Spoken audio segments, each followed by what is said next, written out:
Ktoś kiedyś powiedział, komu spodoba się ta muzyka, zostanie diabłem o czarnym sercu. Oftalamia Via Dolorosa.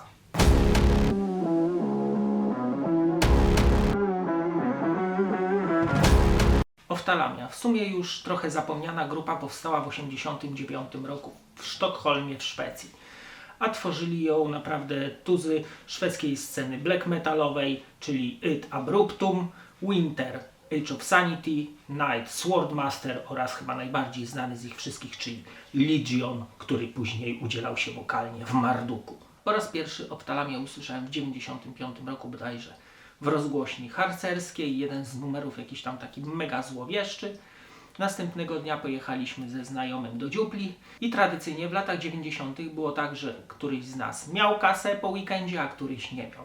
Akurat wtedy ja nie miałem, więc znajomy ją zakupił, ponieważ jemu też się bardzo spodobał ten zespół, a ja tradycyjnie przegrałem sobie na kasetę, po czym okładkę jak zwykle skserowałem. Po pół roku od tego wydarzenia wydaje mi się, że dostałem trochę więcej zaskórniaków i kupiłem sobie ten album na CD. Do tej pory uważam, że jest to jedno z największych odkryć na scenie black metalowej, chociaż bardzo już w sumie zapomniane. Brzmienie mega surowe. Płyta została nagrana w Unison Studio Dana Sfano i z tego co wydaje mi się, jak czytałem recenzje, bądź przeglądałem jakieś magazyny, że brzmienie zespołowi do końca się nie podobało, aczkolwiek ja uważam, że po tych kilku latach naprawdę bardzo się broni. Tak jak powiedziałem wcześniej, brzmienie płyty jest bardzo surowe, takie specyficzne, ale wokal Legiona, uważam najlepszego wokalisty blackowego, bardzo się wpasuje w tą konwencję, tworząc taki bardzo mroczny klimat.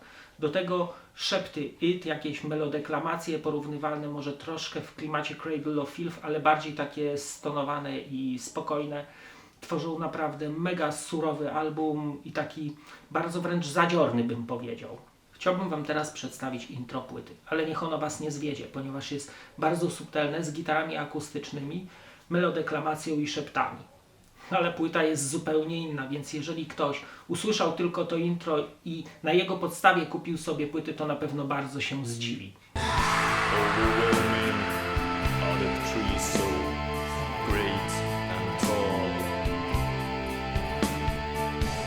Everlasting is the rain that from the sky fall. Jak słyszeliście, intro jest bardzo klimatyczne. Ja osobiście uważam, że jest to najlepsze intro w całym świecie black metalu. A dla mnie black metal to jest właśnie klimat. Jeżeli zespoły potrafią osiągnąć to coś, to już wtedy będę słuchał blacku bardzo, bardzo dużo. Kolejne kawałki to już typowa dla Oftalami surowość brzmienia. Tempa spokojniejsze, takie doom metalowe. Niektóre osoby może nawet ta płyta jakby nużyć, ponieważ trwa ponad godzinę. Jednak ja uważam, że jest to płyta bardzo wybitna i bardzo szkoda, że została zapomniana w pomroce dziejów.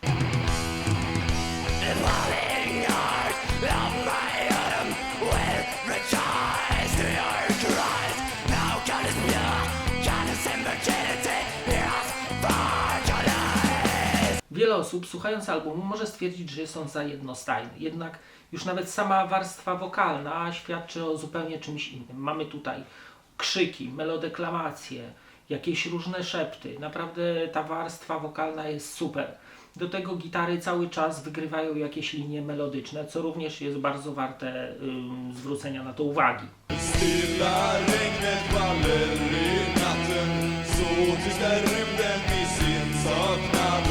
Svarta tårar, svart tomhet, sista kyss, så tveksam om nu. Na płycie znalazł się również cover kultowego Mayhem, a mianowicie Death Crush.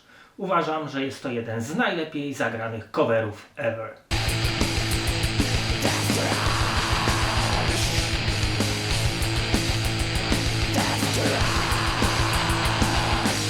Wiele osób, patrząc z dzisiejszej perspektywy na black metal, przez pryzmat takich zespołów jak Darkthrone, może w ogóle nie uważać tej płyty za black metalową, ponieważ właśnie ta surowość brzmienia i te wolne tempa nie wskazują, jakby to była płyta sensu stricto blackowa.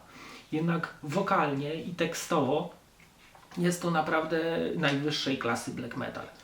Przyjrzyjmy się teraz wkładce. Na pierwszej stronie wewnętrznej mamy ikonę tradycyjnie z odwróconym krzyżem oraz informacje o miejscu i czasie nagrania płyty. Dalsze części wkładki to, jak widzicie, teksty napisane białą czcionką na czarnym tle. Są one w języku szwedzkim oraz angielskim, a tytuły wyszczególnione takim złotym pantonem. Na środkowej rozkładówce mamy rysunki członków zespołu, co jest w sumie nietypowe, jeżeli chodzi o taką muzykę, w jakichś oczywiście czarnych strojach z mieczami, hełmami i innymi pasami z nabojami.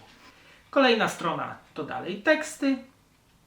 Na ostatniej wewnętrznej stronie pozdrowienia oftalami dla różnych znajomych zespołów oraz członków tychże oraz wielkie big fuck off dla Counta Grishnaka, wiadomo, z zespołu Burzum za zabicie Euronymusa oraz pieczęcie Elizabeth Bathory i Vlada Tepesa, nie wiadomo dlaczego.